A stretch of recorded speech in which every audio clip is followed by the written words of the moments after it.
Live from New Delhi, you're watching DD India News Hour, India's voice to the world. I'm Ramesh Ramachandran. Coming up in the next hour. Voting on in a high-stakes German parliamentary election, Olaf Scholz's SPD faces a tough fight from the Conservatives and the far right. Prime Minister Narendra Modi lays the foundation stone of the Bageshwar Dham Medical and Science Research Institute in Madhya Pradesh. In his monthly radio broadcast, Prime Minister Modi suggests spending one day as a scientist to celebrate the National Science Day on the 28th of February. And the ICC Champions Trophy, Pakistan lose openers inside 10 overs against India in Dubai. Babar falls to Hardik Pandya while Imam fell short of the crease.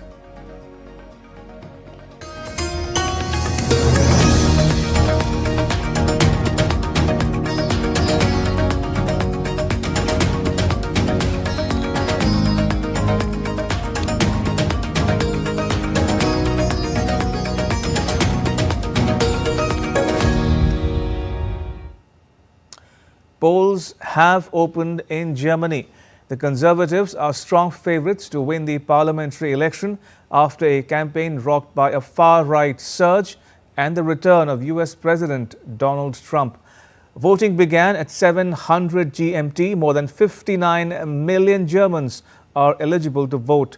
The first estimates based on exit polls are expected after the poll closes at 1700 GMT. The snap election was called after Chancellor Olaf Scholz's coalition government collapsed last year. Scholz is seeking a second term. He faces a tough competition from opposition leader Friedrich Merz, Vice Chancellor Robert Habeck, and far-right leader Alice Weidel, who is contesting for the first time. The final result may take several days, and coalition negotiations could stretch for months, as no single party is expected to secure a majority in Germany's proportional voting system.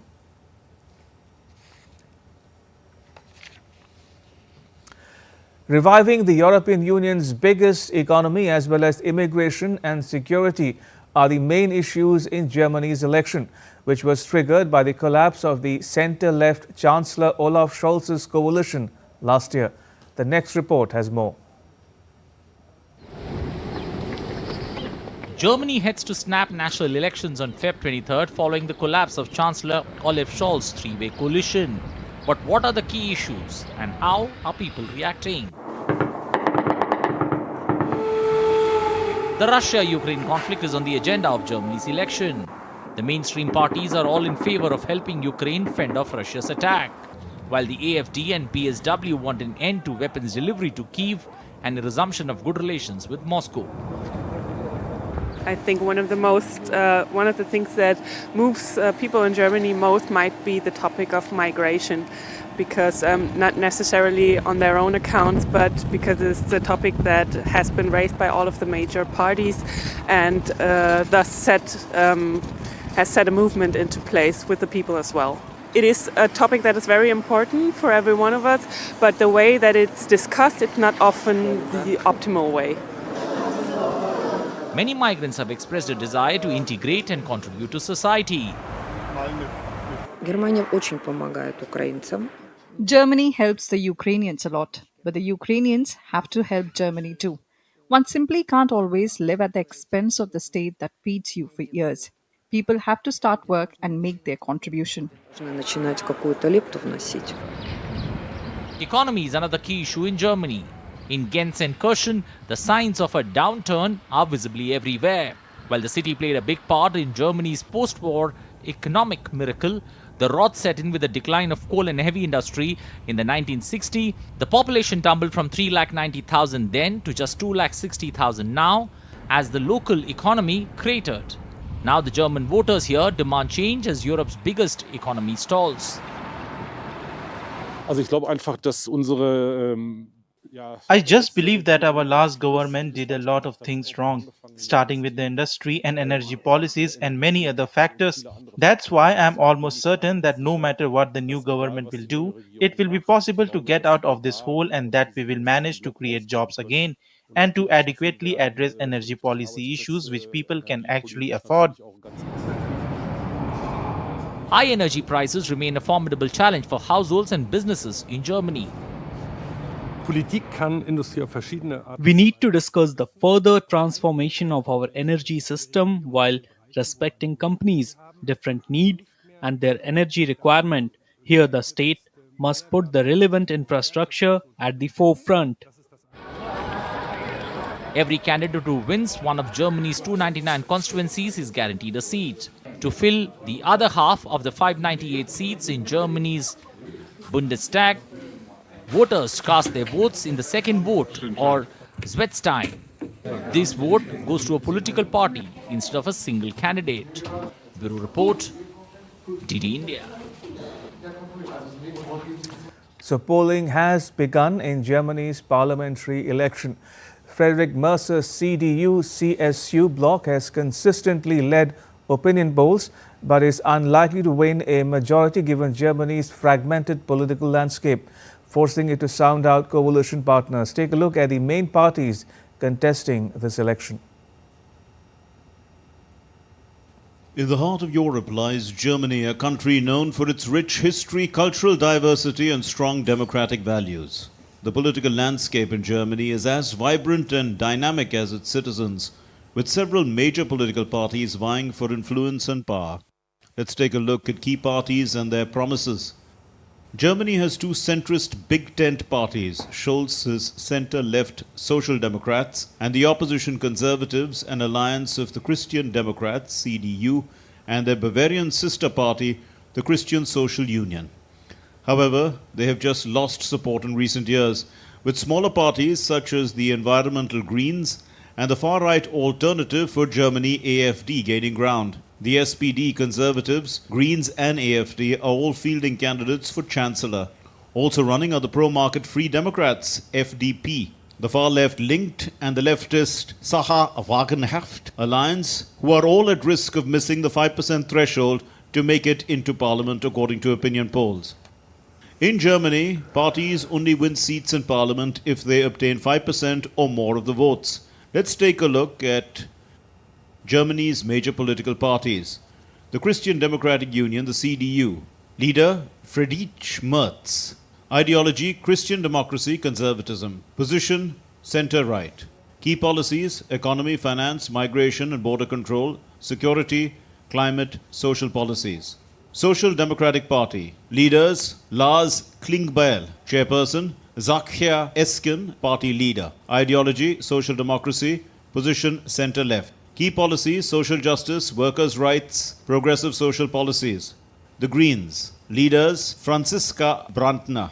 Felix Vanasak. Ideology, green politics, social liberalism.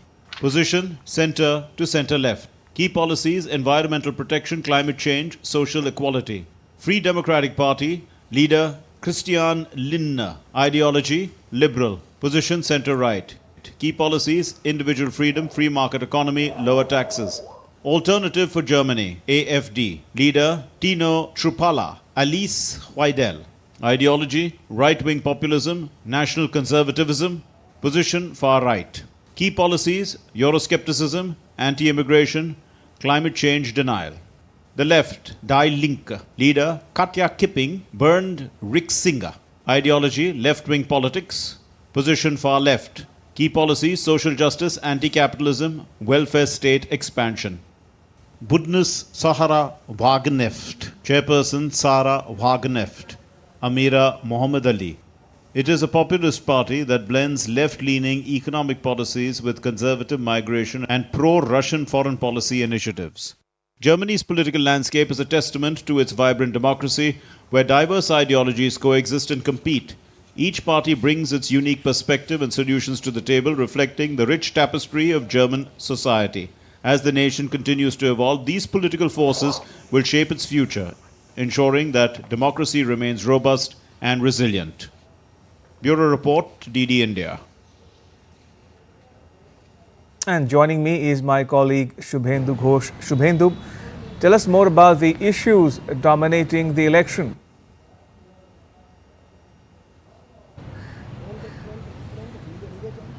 Hello, Ramesh. Three issues at the heart of the German elections. First, the Ukraine conflict, the Russia-Ukraine conflict. Second, the decaying economy. And the third issue is migration. If you look at it, the first issue, the Ukraine conflict, is really the reason for the cascading impact that the economy and the migration issue has had to face in Germany. The Ukraine war has had an impact on the whole of Europe. It is impacting geopolitical dynamics and relationships. The centrist parties, the CDU and the SPD, they support Ukraine, the kind of support that Germany has put forth after United States. Hitherto, Germany has been Europe's leading supporter of Ukraine in the conflict that is going on. But at the same time, if we look at the stance of the far-right AfD party and the far left, their stance has been to repair relations with Russia. They do not see Russia as the aggressor and the source of the problem in that sense. Second, the issue of economy. It's a difficult time for German economy. The cost of living has been high given the Russia-Ukraine conflict and the energy dynamics that came into being. The cost of energy has been skyrocketing for ordinary households as well as for businesses in Germany. The cost of living as a result is going on the rise. 2 years straight, Germany's economy, the largest economy of Europe, mind you, and the third largest in the world, has been contracting. So people are concerned the manner in which the German leaders have been able to navigate Germany's economy. And coming to the third reason, migration, the issue in focus. This Ukraine war itself has led to about a migration of 1.5 million Ukrainians, but that is not the only source of migrants. The crisis in Syria, the crisis in Afghanistan, the crisis in Iraq. Germany was seen for a long time, for the past decade at least, seen as a nation that welcomes immigrants in danger in the rest of the world. But that has led to also changing the stance, the perception of immigrants. Some recent crimes have been attributed to foreigners, to immigrants. In that sense, there is a certain rise of anti-immigrant, anti-Islam sort of a stance in public perception, something that parties like the AfD are capitalizing upon. Ramesh? Talking about candidates and political parties, Shubhendu, who are the front runners for the top job? And what can you tell us about the AfD's political fortunes in particular?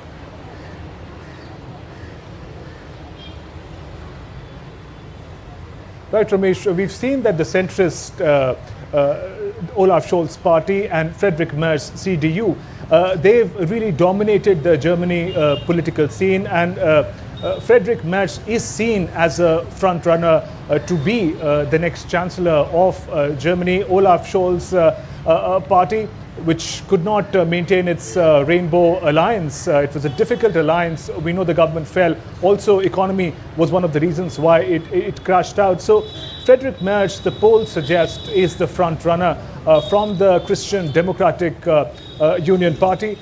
He represents conservatism, center to the right stance. He did try to play around with the possible alliance with AfD, received a lot of backlash. AfD, a far-right party, still experiences a degree of political untouchability hitherto. And I say hitherto because we've seen in the recent past the manner in which the American leadership from Vice President J.D. Vance, who was in Munich to interact with European leaders, one of the most important meetings that he had, direct meeting that he had, was with Alice Weidel of the AfD.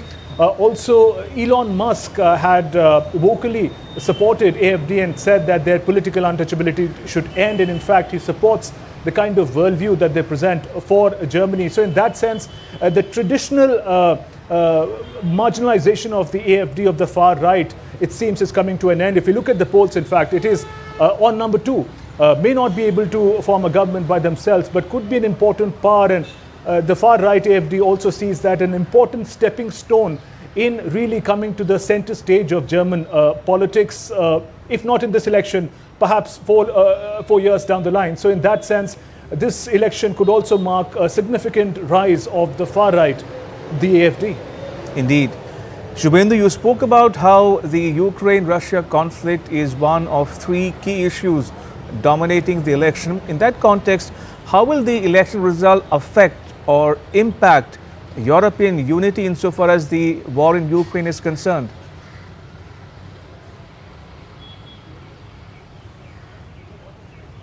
That's a hugely important question, Ramesh. We've already seen the manner in which the change of administration in the United States, with the new Trump administration coming in, and the complete 180-degree change in stance that they have on the Russia-Ukraine conflict. It's very, very significant how Germany now votes, because if Germany ends up voting, supporting a party that changes its stance, remember the far left and the far right, especially the AfD, the manner in which the AfD receives support of the people, that could really determine the course of Ukraine. Ukraine already stands isolated significantly, as America has in fact changed its stance on the conflict. It seems to be tying up with Russia and locates the problem of the conflict within Ukraine. If something similar happens with Germany, which is the largest, biggest supporter of Ukraine in this conflict, supporter both in terms of funds and ammunition, it could really spell doom in many ways for Ukraine. But we'll have to wait and watch. It's a bit too early. Even if Friedrich Merz's party, CDU, comes into power, he has officially said that he will not take support of the AfD. He might turn to other centrist parties for support, and if that happens, perhaps Germany's stance with Ukraine continues. But we'll have to wait and watch what kind of performance AfD is able to pull off, and that will determine which direction will the Ukraine conflict be headed. Shubhendu, thank you for that update. Appreciate it. And still to come on DD India News Hour. President Vladimir Putin says boosting Russia's military is the country's strategic course. Pope Francis remains in critical condition.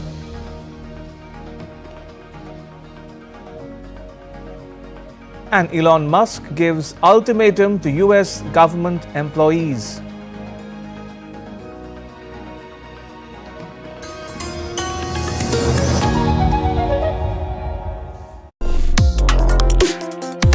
Complex issues, hidden agendas, twists and turns, strategic games.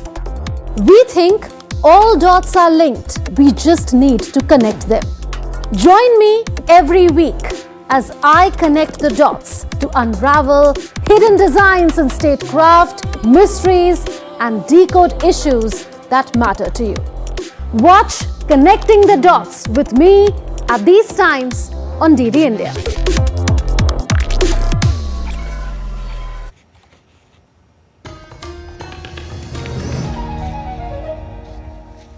You're watching DD India News Hour. I'm Ramesh Ramachandran.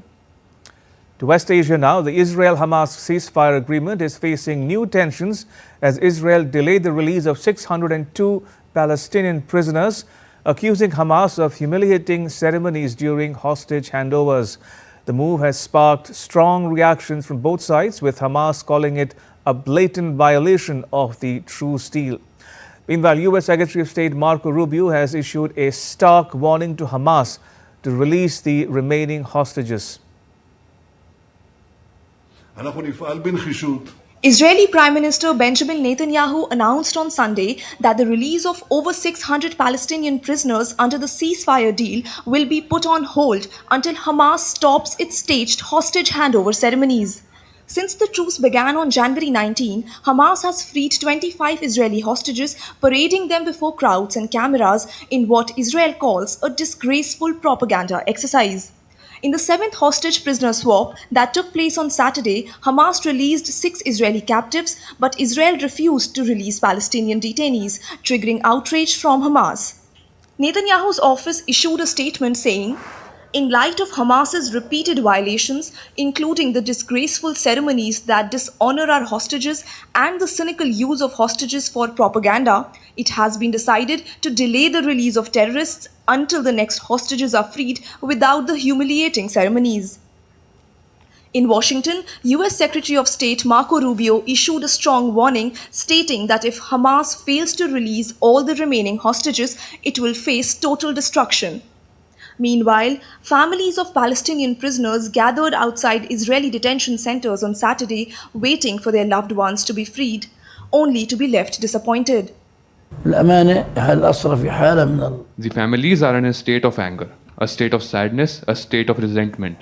The mediators must complete their role so that the families can rejoice in the release of their loved ones. The 6 Israeli hostages freed on Saturday were the last group of living captives set to be released under the Phase 1 of the truce deal.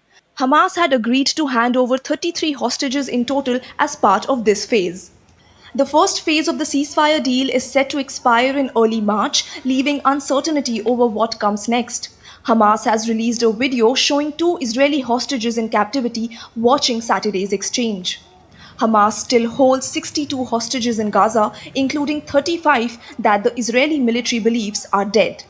With the ceasefire deadline approaching, tensions remain high, and the fate of the remaining hostages hangs in the balance. Bureau Report, DD India.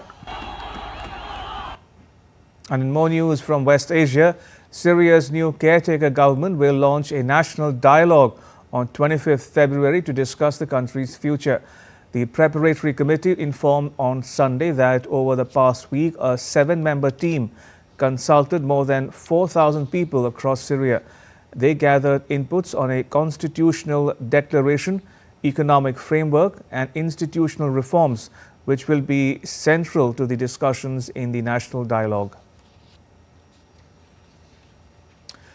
Shifting focus now, underlining Russia's military focus, President Vladimir Putin said supporting his troops in Ukraine and strengthening the country's armed forces remain Moscow's top strategic priorities.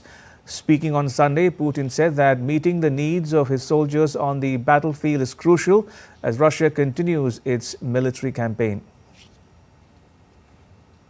Today, in the face of rapid changes in the world, our strategic course towards strengthening and developing the armed forces remains unchanged. We will continue to improve the combat capabilities of the Army and Navy, their combat readiness, as an essential component of ensuring Russia's security, a guarantee of its sovereign present and the future, and its progressive development. US President Donald Trump said that the US is nearing an agreement with Ukraine to share revenue from Ukrainian minerals as part of his efforts to resolve the conflict. He said the US aims to recover the billions of dollars in military aid it had provided to Ukraine. I'm dealing with President Zelensky. I'm dealing with President Putin. I'm trying to get the money back that or secured because, you know, Europe has given $100 billion. The United States has given $350 billion because we had a stupid, incompetent president and administration. 350. So I want them to give us something for all of the money that we put up. So we're getting our money back. We're going to get our money back because it's not fair. It's just not fair. And we will see. But I think we're pretty close to a deal, and we better be close to a deal. Trump wants Ukraine to give the US companies access to minerals as compensation for the tens of billions of dollars of aid delivered by his predecessor, Joe Biden. Meanwhile, reports said that Ukraine's President Volodymyr Zelensky was not ready to sign the deal despite growing US pressure. Hungary's Prime Minister Viktor Orban said that Ukraine would again become a buffer zone and would never become a member of the EU as long as its entry was against Hungary's interests. Ukraine, or what will be left of it, will again become a buffer zone. It will not be a NATO member, but will it be a member of the European Union? That will be decided by the Hungarians. Ukraine will never be a member of the European Union against Hungary and the Hungarians. London will unveil a package of sanctions on Moscow on Monday, coinciding with the third anniversary of the start of the Ukraine-Russia conflict. British Foreign Secretary David Lammy said it was the right moment to increase pressure on Putin. He said the sanctions would be the largest since the conflict began. The UK's decision to ramp up sanctions comes as Trump has in recent weeks sought to sideline Kiev and its European backers from talks with Russia on the future of the conflict. The UK has already sanctioned nearly 2,000 individuals and entities tied to Putin's government, targeting Russia's financial, military, aviation and energy sectors since the beginning of the conflict. Earlier, the EU countries agreed on a new round of sanctions, including a ban on imports of Russian aluminium. The Trump government sent emails on Saturday to US government employees telling them to detail their work accomplishments from the previous week by Monday night local time or risk losing their jobs. The emails came shortly after Elon Musk, the billionaire head of the Trump government's Department of Government Efficiency, posted on X that not responding to the email request would be viewed as a resignation. Musk issued his post just hours after Trump posted on his own social media network, Truth Social, that Doge should get more aggressive in its attempts to downsize and reshape the 2.3 million strong workforce. Argentina's President Javier Milei wants his country to be the first to join Trump's proposed reciprocal tariffs plan, which has unsettled global trade partners. Speaking at the Conservative Political Action Conference, Milei endorsed Trump's trade policy, which would impose equal tariffs on imports matching those levied on U.S. goods starting 2nd of April. Milei, who met Trump on the sidelines of the event, views the former U.S. president as an ideological ally and is aligning Argentina with his economic vision. Our method is similar to that of our dear friend Elon Musk. Review office by office, keep what works and useful and discard the rest. That's why I gave him a chainsaw. With us, no one who can't justify the cost of their salary in taxes is safe. For this reason, I also want to take the opportunity to announce that Argentina wants to be the first country in the world to join reciprocity agreement that the Trump administration is requesting in trade matters. Pope Francis had a quiet night in hospital, the Vatican said on Sunday, the morning after revealing the 88-year-old was in critical condition. The Holy See had late Saturday reported the alarming news that the Pope, who in hospital since February 14, had suffered a prolonged respiratory attack and required blood transfusion. The Argentinian pontiff was initially admitted to Rome's Gemelli Hospital with bronchitis, but it developed into double pneumonia. According to the Vatican, Francis continues to be alert and spent the day in an armchair, even if he was suffering more than the day before. All right, now take a look at what else is making news around the world. Southern Lebanon flocked to Beirut to attend former Hezbollah leader Hassan Nasrallah and Hashim Safieddin's funerals in Beirut. Nasrallah will be buried in the south on February 24th. The funeral will take place nearly 5 months after Nasrallah was killed in an Israeli airstrike. Japanese well-wishers gathered at the Imperial Palace to celebrate Japanese Emperor Naruhito's 65th birthday. Naruhito, who turned 65, was crowned emperor on May 1, 2019, after his father Akihito abdicated, becoming the first emperor to do so in 2 centuries. In Venezuela, the government seized about 790 kilograms of drugs in Guiria. The National Anti-Drug Superintendents announced that 644 packages of suspected cocaine hydrochloride were seized in the coastal city of Guiria in Sucre state during a security operation. And still to come on DD India News Hour. An expert take on what's at stake in Germany's parliamentary election. India's External Affairs Minister meets the Kashi Tamil Sangamam delegates. And India sends aid to Honduras in the wake of the tropical storm Sara.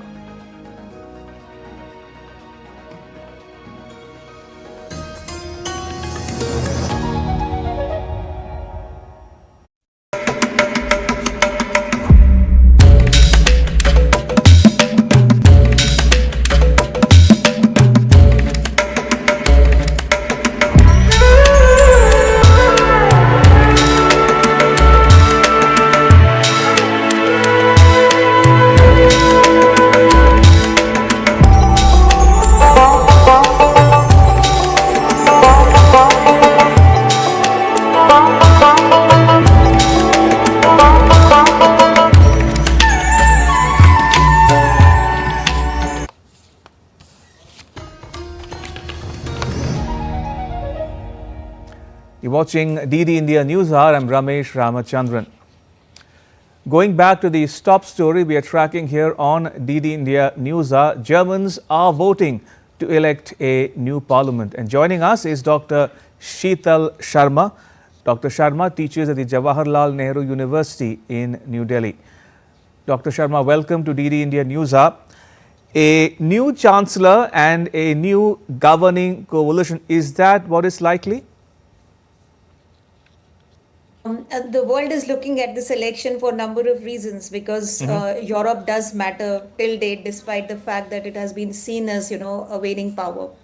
But what is very important, Ramesh, is that the elections in Germany are going to reflect a general global trend that is happening in a number of countries, at Europe also, and is also going to reflect the outcome of the general discontent of people in Germany. Now, let us understand these three things at three different levels. When I say that, there is a global trend towards shift towards the right-wing parties, this is observed or is being witnessed by all of us all across the globe, that, somewhere the liberal ideas, the democratic parties are facing a setback as compared to the nationalist, inward-looking conservative parties with different names all over the world. In Europe, particularly for the last 2-3 elections and since last 2 decades, we have been observing that there is a rise in the vote share of the right-wing parties. And when I say right-wing parties, these are the parties which have particular issues that pertain to the existence of Europe in terms of its impact on economy, socio-cultural makeup, and other configurations. And third, particularly Germany, as you are saying, that a change of chancellor and some new dynamics. Yes, of course, this is going to happen because what Germany currently is facing are a number of domestic European Union level and international crisis, I would say, if not crisis in that sense, but at least some of the problems that Germany is facing. So certainly I see, and as it has been predicted, that, CDU, Christian Democratic Union, the party which is slightly right to the center is going to win majority of seats or percentage of vote, and they might not come with a clear-cut majority that can give them an open hand to form the government, but at least they can look forward to a coalition that would be the future of Europe, and how they work is going to decide the future of Europe. And where do some of the main parties or coalitions stand on the issue of migration and economy? Ramesh, there are 3-4 more things that I'll add to the issues which the issues around elections. One is certainly the migration issue or the immigration.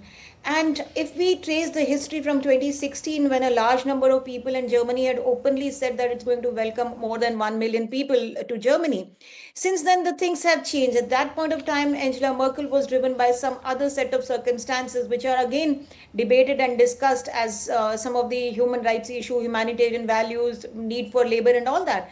But since then, entry of people, free entry of people in Germany has actually ignited some set of, communities and people.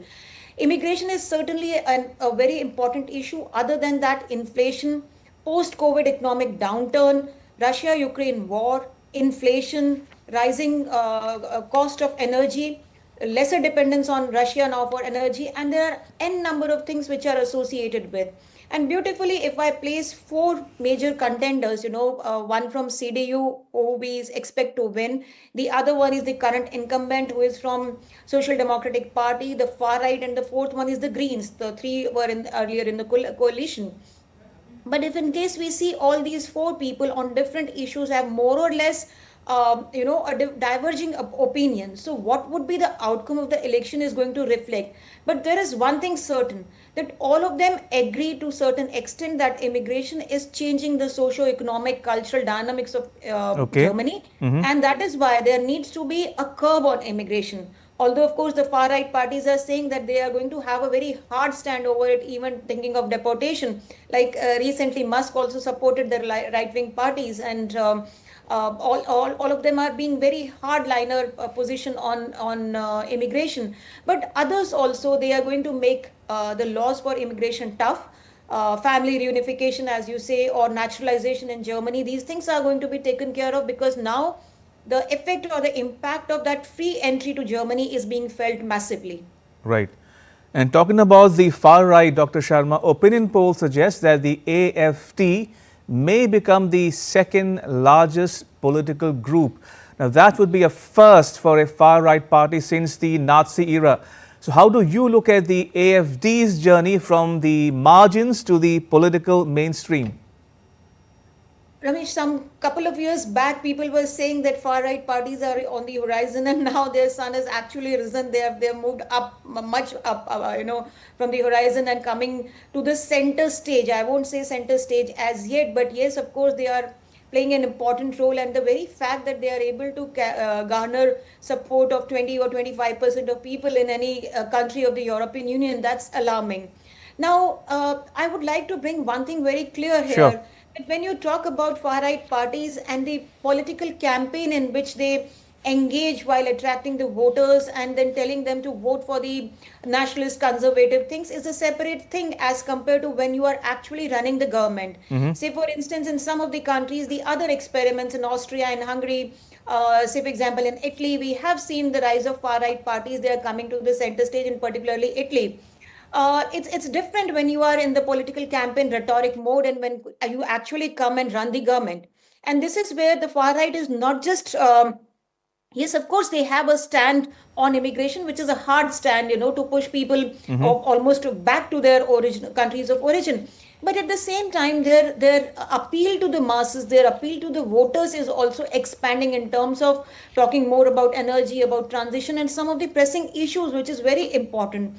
So when you say that from Nazi era till now, if you see that there is a rise in the voter percentage, how do you see the difference?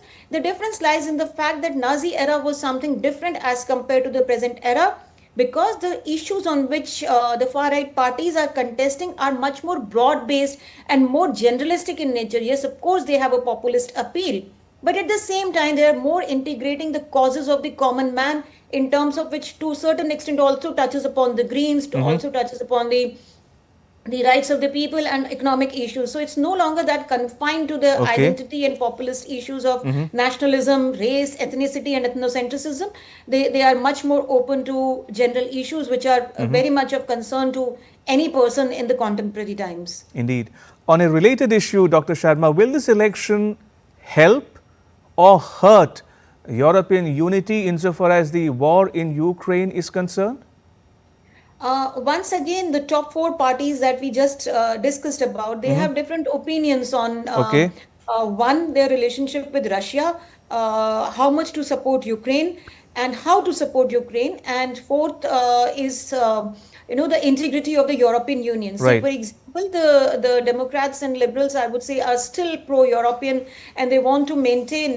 Germany is, of course, the biggest power in Europe, and the Franco-German axis is actually determining most of the Mhm. actions of the European Union, being two big countries. Right. So their proximity to France, their close collaboration and cooperation with France is going to determine how long the success of the European Union's project is going to exist. But at the same time, the far right parties are a bit skeptical about continuing with this, Right. and they're more close to the Russian stance over Ukraine, and that Mhm. is why no, if in case the election result goes slightly even diverges from the predicted one, it would be difficult, and the choices would be made between then pro-Russia, Right.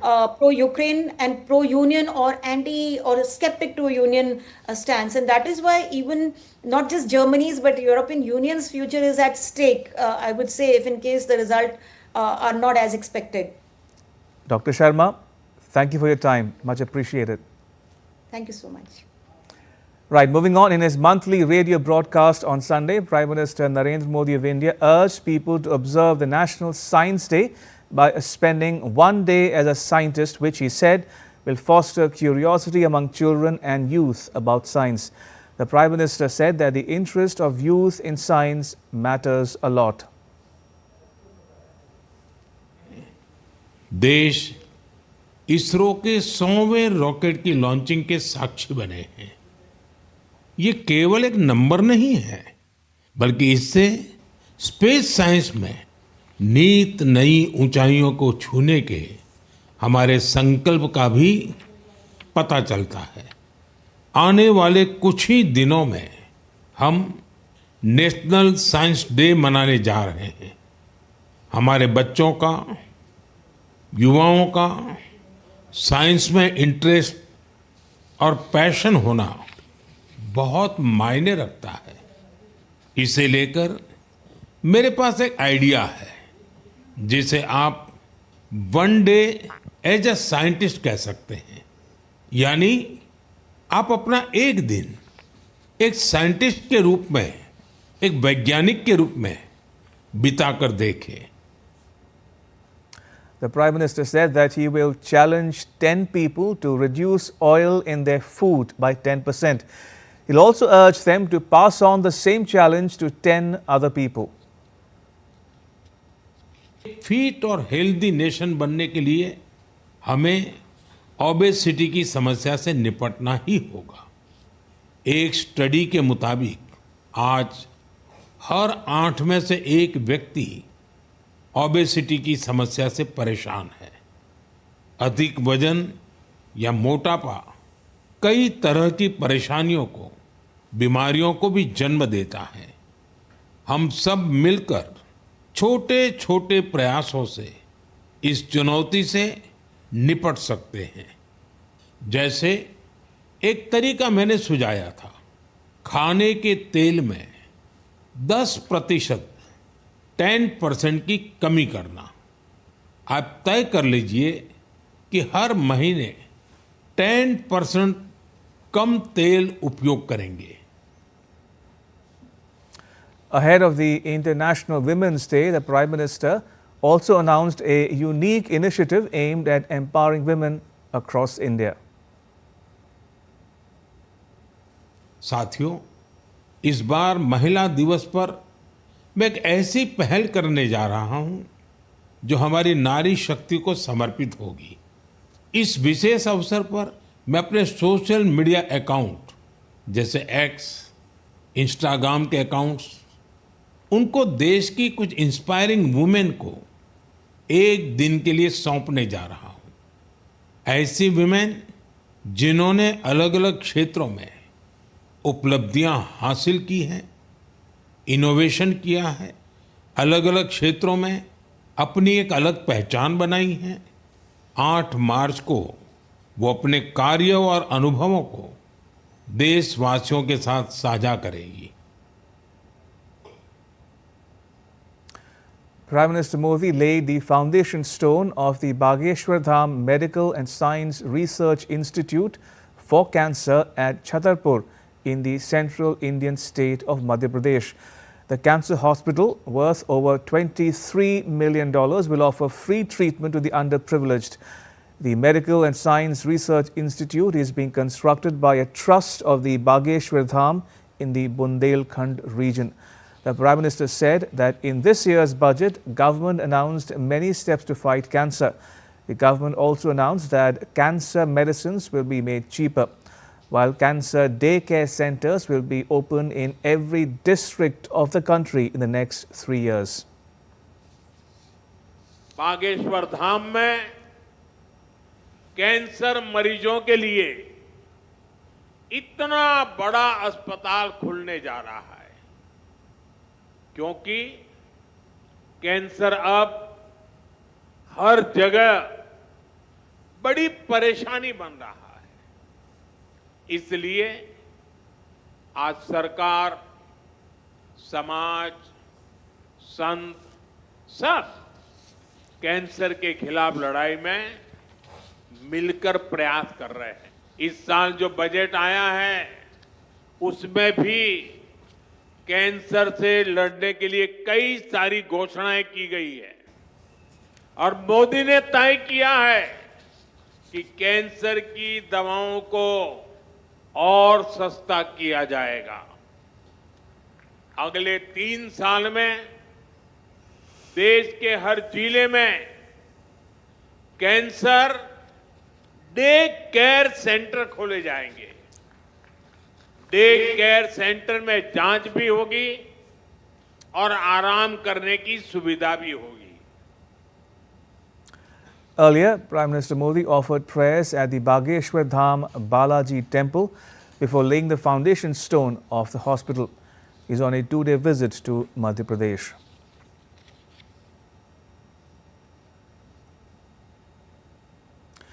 The Prime Minister will inaugurate a Global Investor Summit in Madhya Pradesh on Monday. A total of 133 foreign delegates from more than 60 countries will take part in it, besides more than 300 leaders from the Indian industry. Aditya Srivastav reports from Bhopal.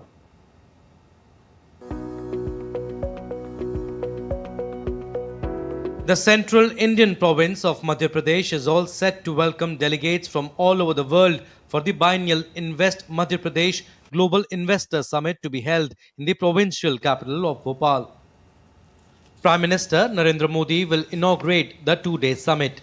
The summit will serve as an important platform to establish Madhya Pradesh as a global investment hub and will include events such as departmental summits, specialized sessions on pharma and medical devices, transport and logistics, industry, skill development, tourism and micro, small and medium enterprises, among others. Representatives from over 60 countries, officials from various international organizations, over 300 prominent industry leaders from India and policymakers will participate in the summit.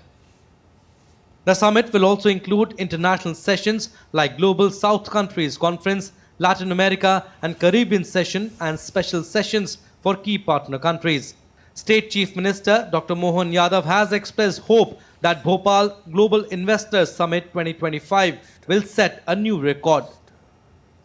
कल का दिन ऐतिहासिक है। यशस्वी प्रधानमंत्री मध्य प्रदेश में पधार रहे हैं। मैं अपनी ओर से मध्य प्रदेश सरकार की ओर से यशस्वी प्रधानमंत्री का मध्य प्रदेश की धरती पर हम अभिनंदन करते हैं, स्वागत करते हैं। तैयारियों का आखिरी दौर चल रहा है कि भविष्य में निवेश की एक ऐतिहासिक तारीख में ये 24-25 लिखी जाएगी, जिनके माध्यम से ग्लोबल इन्वेस्टर समिट भोपाल में एक नया रिकॉर्ड बनाएगी। देखिए, पहले दिन माननीय प्रधानमंत्री जी समिट का शुभारंभ करेंगे। उसके बाद में हमारे 2 समिट और हैं।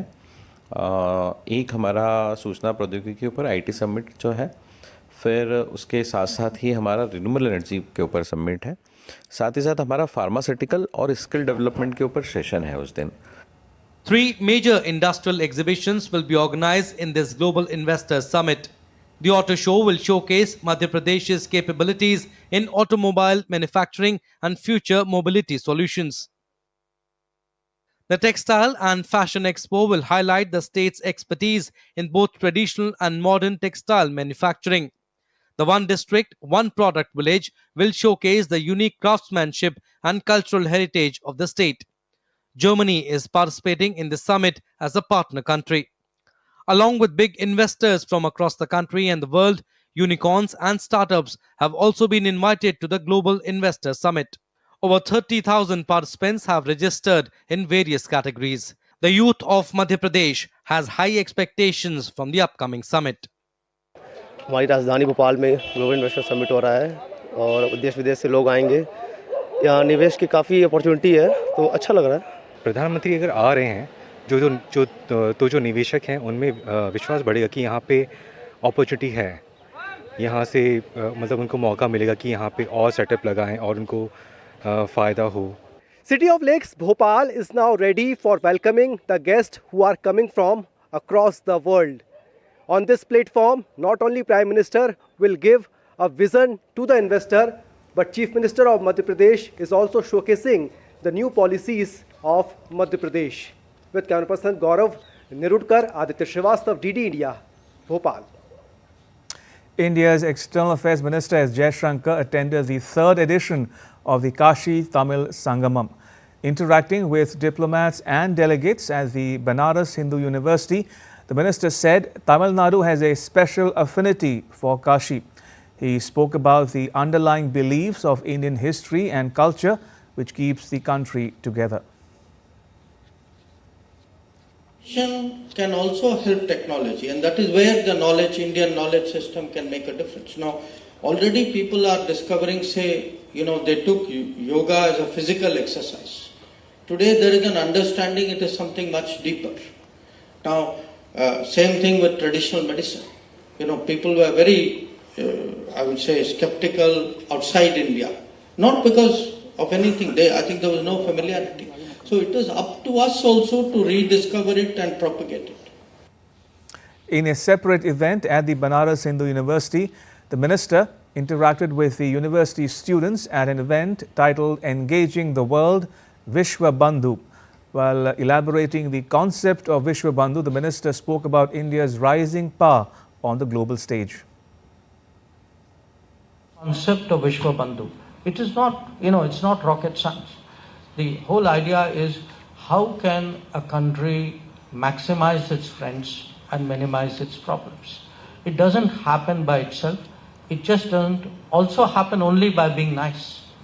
It will happen if you are prepared to do more. If people remember you as standing up at that moment of a problem or a crisis.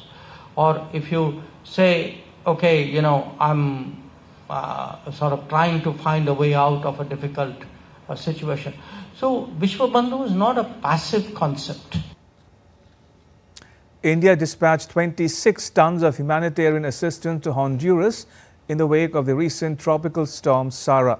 The consignment comprises medical supplies and disaster relief materials including surgical supplies, glucometers, oximeters, gloves, syringes, IV fluids and hygiene kits.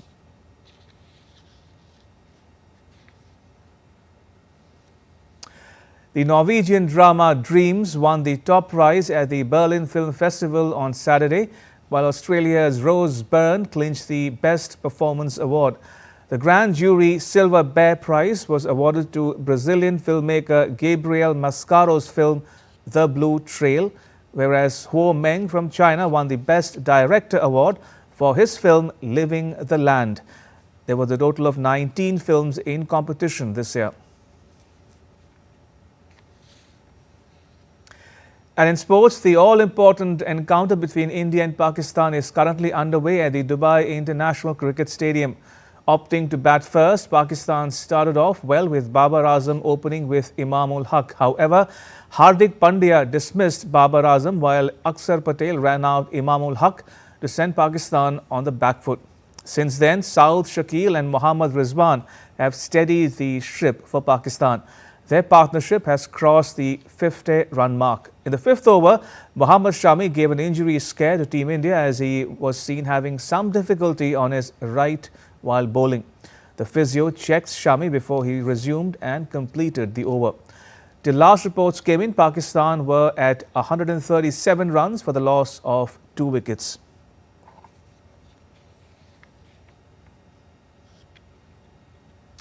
Joining me is my colleague Narayan Singh. Narayan, how's the match coming along? What's the latest you can share with our viewers? Ramesh, talking about at this point in time, the match is looking balanced. The way India started, we can say that they took 2 early wickets, and after that, in the first 10 overs, Pakistan were also looking good. They scored with a run rate of 5.2 in the first 10 overs, and after that, in the next 10 overs, they scored with a run rate of 2.7, and in that period of time the runs were dried up, there were no boundaries. But after that, definitely they made a comeback with Saud Shakil and Mohammad Rizwan batting, and their partnership is approaching 100. So we can say that right now the match is poised, and this time we will decide in which way the match will go, because here India needs wicket and Pakistan needs to accelerate their run rate, because it's the most crucial part of the match. And talking about the India, so far in the Champions Trophy, India hasn't took a wicket in the middle overs. That started with the Bangladesh from 10th to 40th over. They didn't took any wicket, and it is continuing. So India is in need of wickets at this point in time. So it will decide where the match goes. Right now, after the 20 overs, Pakistan accelerated their run rate quite bit, and right now we are hoping that the way things are going, India will take a wicket, and they need to do if they want to be in this match, because a crucial match, because here you lost one match, the chances are there the team may be out of the tournament. So here an important and crucial juncture of the match. All right, we'll leave it there. Narayan, thank you. Appreciate it. And that's all for this edition of DD India News Hour. Let us know your thoughts on the news of the day. You can get the latest news and updates on the DD India mobile app. It's available on both Android and iOS platforms. Scan the QR code on the screen when you can to download it.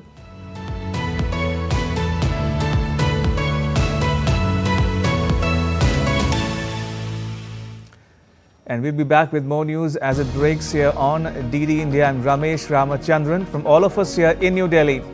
Thanks for watching DD India News Hour.